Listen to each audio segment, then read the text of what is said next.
नमस्कार मित्रों, मैं द्वारका आपका स्वागत करता हूं हमारे ऑर्गेनिक मशरूम फार्म जबलपुर में।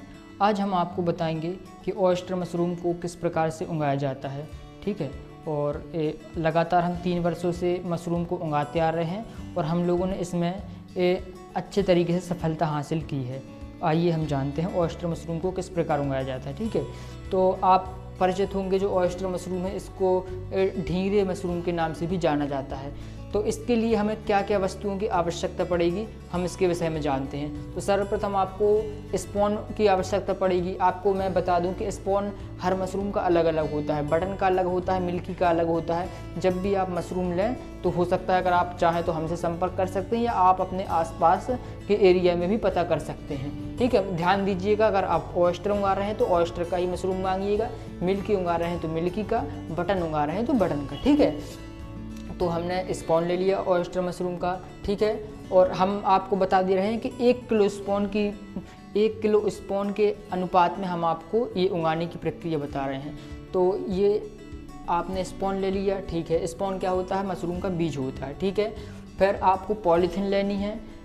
पॉलीथीन किस प्रकार की लेना है कि जब हम भूसे को गीले करें, मतलब 1 किलो भूसा आपका उस पॉलीथीन में आ जाए। ठीक है, और पॉलीथीन हो गई, और रबर चाहिए, रबर लगती है उसको बंद करने के लिए। बाद में सुई चाहिए, रुई चाहिए, ब्लेड चाहिए।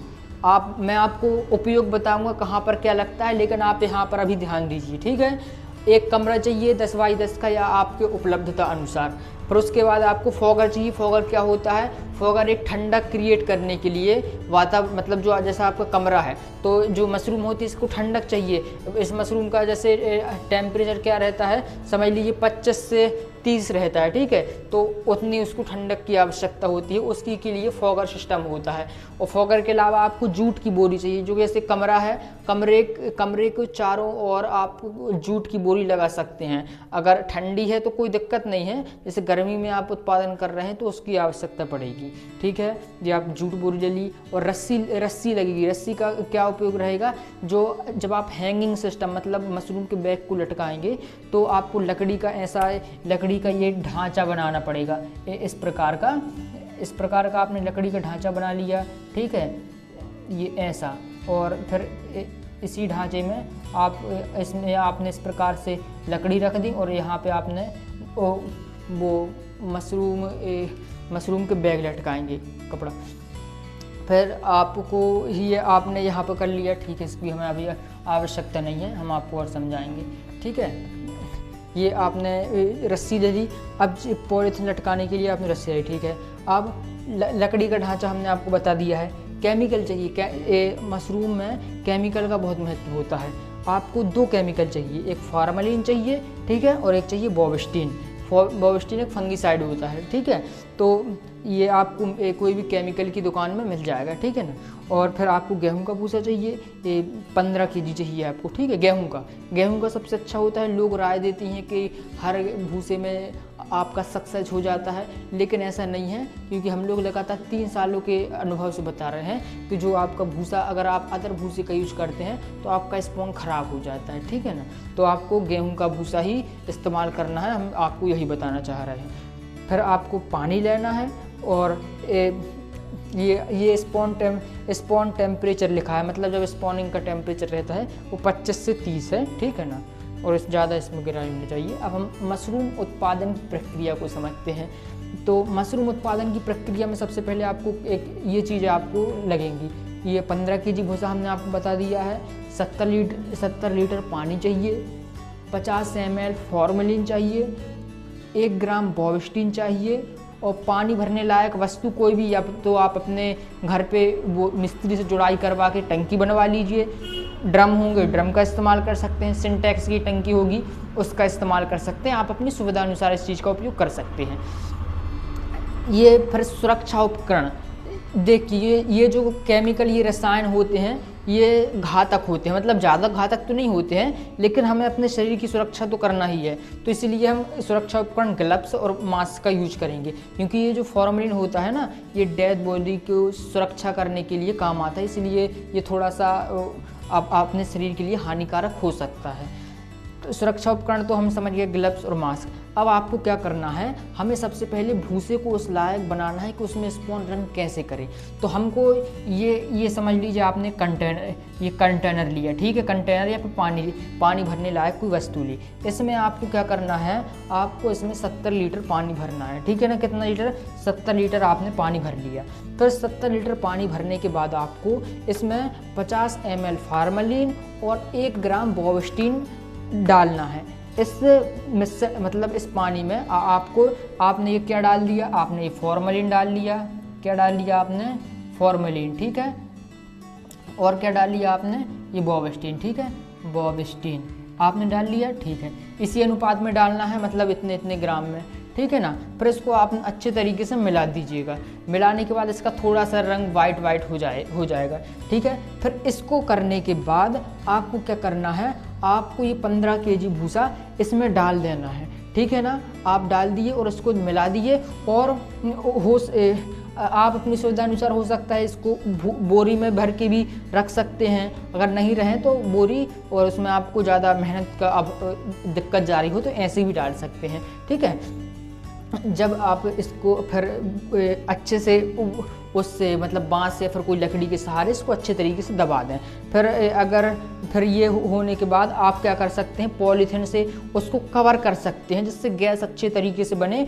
और जो भूसा है, भूसा में जितने भी हानिकारक बैक्टीरिया, हानिकारक तत्व होंगे वो इस केमिकलों, इन रसायनों के संपर्क में आके वो नष्ट हो जाएंगे, ठीक है ना। ये वाली हमारी यहाँ तक की कहानी संपूर्ण हो चुकी। अब आपको क्या करना है, इसको 12 से 18 घंटे तक 12 से 18 घंटे तक आपको इसमें केमिकल में भूसे को रखना है, ठीक है। रख दिया आपने। फिर 12 से 18 घंटे के बाद आप इसको निकालेंगे। ग्लव्स पहन के निकालना है, आपको ध्यान देना होगा, ठीक है ना। फिर इसको निकालने के बाद आपको क्या करना है, इसको निकालने के बाद आपको साड़ी या पॉलीथिन या कुछ चादर जैसी चीज़ बिछानी है, उस पे आपको ये भूसा रखना है। सबसे पहले तो हमने पानी को पूरा उलझार लेना है, उसके बाद हमको वहाँ पे बिछा के वो आपको भूसा रखना है।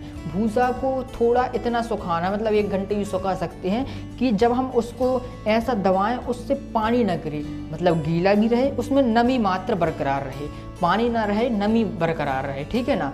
इस बात को ध्यान देना कि नमी बरकरार रहे, पानी ना रहे।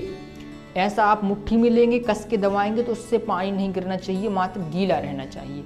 इतना हो गया आपका भूसा, ठीक है। अब हम आगे की प्रक्रिया में आते हैं। ये वाली कहानी यहाँ से ख़त्म हुई, ठीक है।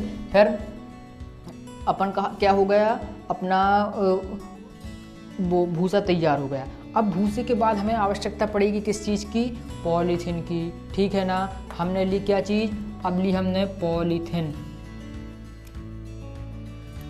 ठीक है। यहाँ पे अपना भूसा तैयार हो गया। अब हम इस वाले चैप्टर में आपको बताते हैं, ठीक है। आइए इस और हम इस बात को ध्यान दें, गहराई से समझें। हमें मशरूम बैग लगाने की प्रक्रिया को समझना है। पॉलीथीन की आवश्यकता है, सुई की आवश्यकता है, रुई की आवश्यकता है, ब्लेड की आवश्यकता है, स्पष्ट रूप से लिखा है यहाँ पे। स्पॉन की आवश्यकता है। स्पॉन हमने आपको बता दिया क्या होता है, बीज होता है किस चीज़ का, ऑयस्टर का, मिल्की का, मतलब अपन उगा रहे हैं ऑयस्टर तो ऑयस्टर का बीज चाहिए, ठीक है, ये चाहिए। और टप चाहिए। टप किस लिए, और स्पॉन को रखने के लिए, बीज को रखने के लिए। पॉलीथीन में बंद रहता है वो उसका आप रुई से निकाल लेंगे, ठीक है। जब आप निकाल लेंगे उसको तो इस टप में ये क्या होता है, स्पॉन होता है, ठीक है। इस स्पॉन को निकाल के ये है आपकी, समझ लीजिए क्या, पॉलीथीन, ठीक है। ये है आपकी पॉलीथीन। पॉलीथीन में क्या करना है, परत दर परत आगे आप भूसा लेंगे। भूसे की करीबन मात्र 5 लेयर लगानी है। कितनी लेयर, 5, क्रमबद्ध रूप में। आपने ये आगे इतनी मोटी करीबन वही 4 इंच की, 4 इंच वाली 4 इंच की अपन ने भूसे की लेयर डाली, ठीक है। भूसे की लेयर डालने के बाद ये स्पॉन लिया आपने, ये स्पॉन यहाँ पे छिड़का, ठीक है। छिड़क दिया आपने गोल गोल, क्योंकि ये तो ऐसा रहता है, समझ लीजिए पॉलीथीन का अंदर का भाग ऐसा रहेगा, तो आपको ये इस प्रकार से स्पॉन को छिड़कना है। स्पॉन छिड़कने के बाद हमें ये फिर से ये 3-4 इंची लेयर मोटी क्या डाल देना है, भूसा डाल देना है। फिर स्पॉनिंग करनी है, ठीक है ना। ये फिर स्पॉनिंग करने के बाद फिर आपको यहाँ पे भूसा डाल देना है, ठीक है। भूसा डालने के बाद फिर लेयर, फिर लास्ट में फिर भूसा डाल देना है, ठीक है। भूसा लास्ट से कवर कर दिया, फिर आपको ये पॉलीथिन रबर की सहायता से यहाँ से बंद कर देनी है, ठीक है ना। रबर की सहायता से बंद करने के बाद इसको आपसे सुई से छेद करना है। क्या करना है? छेद करना है। किस चीज़ से? सुई से। सुई से आपने छेद कर दिया। सुई से छेद करने के बाद सुई की सहायता से ही उन्हीं छेदों में आपको क्या डालना है? रुई भरना है। रुई भरने से क्या होगा, आपके आसपास जितने कीड़े मकोड़े चींटियाँ रहती हैं वो इन्हीं छेदों के माध्यम से अंदर चले जाती हैं और स्पॉन रहता है, स्पॉन का भक्षण कर लेती हैं, मतलब खा लेती हैं। तो हमें उस रुई की सहायता वो जो आपकी चींटियाँ रहेंगी उनके लिए अवरुद्ध कर देगी, मतलब उनको अंदर नहीं जाने देगी, ठीक है। हमारा जो बैग है, बैग तैयार हो गया। जितने और बैग बनेंगे वो इसी प्रकार आपको बना लेना है, ठीक है ना। मैंने यहाँ पे क्या समझाया आपको? मैंने समझाया कि स्पॉन और भूसे की सहायता से आपको पॉलीथिन वाला बैग कैसे तैयार करना है। अब हम आते हैं, यह आपका बैग तैयार हो गया। अब आपको क्या करना है मैं बताता हूँ, ठीक है। अब आपको क्या करना है, आपको एक, मैंने बताया आप कमरा चाहिए। क्या चाहिए आप अपन को? एक कमरा चाहिए। कितने बाई कितने का? वो आपके सुविधा अनुसार बैग अच्छे तरीके से आ जाएं, ठीक है। उसमें आपको फॉगर सिस्टम लगाना है। फॉगर सिस्टम मतलब क्या होता है? मतलब ठंड, अगर गर्मी है तो लगा लीजिए, ठंडी है तो कोई आवश्यकता नहीं है, ठीक है ना। फॉगर सिस्टम लगा लीजिएगा, जूट की बोरी आप बांध लीजिएगा और उसी में मतलब ठंडक बरकरार रहेगी, इसलिए मैं आपको अलग से बता रहा हूँ, ठीक है ना। ठंडी का सीजन है तो कोई दिक्कत ही नहीं है। अब आपको ये इस कमरे में ये हो गया क्या आपका कमरा, ठीक है। ये हो गया आपका कमरा। कमरे में आप ये क्या है आपकी? ये पॉलीथिन, ठीक है। ये पॉलीथिन रख दिया आपने, ठीक है। ये आपका पॉलीथिन रख दिया।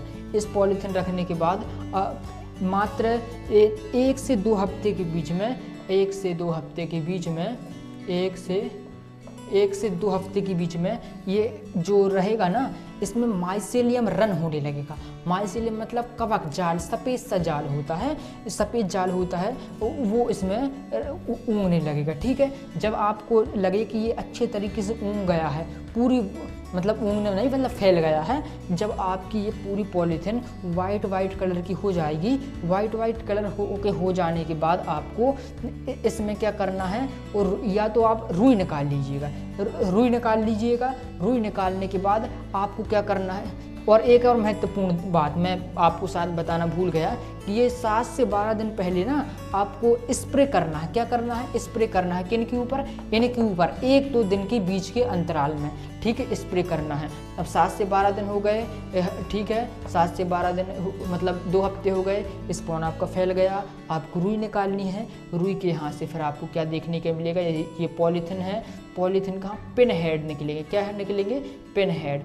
पिन हेड क्या होता है? मतलब मशरूम का पेड़। जैसे पेड़ नन्हा सा होता है, उसी प्रकार आपका मशरूम नन्हा सा आपको दिखने लगेगा। उस पर आपको 1-2 दिन के बीच में कम मात्रा में स्प्रे करना है। स्प्रे किससे करना है? वो आता है, जब आप बड़े स्तर में करने लगेंगे तो आप वो मशीन ले लीजिएगा, ठीक है ना। जब ये आपका ये हो गया, अब आप फिर कुछ दिन बाद आपका ये मतलब 1 महीने के मतलब 2 हफ्ते हो गए। 2 हफ्ते के बाद ये आपका इतना बड़ा हो जाएगा, ठीक है। उम्मीद है हमने आपको सारी महत्वपूर्ण जानकारी दे दी है मित्रों। हो सकता है आगे हम आपके लिए वीडियो डालें। धन्यवाद। आप ऑर्गेनिक मशरूम आपको तहे दिल से धन्यवाद करता है।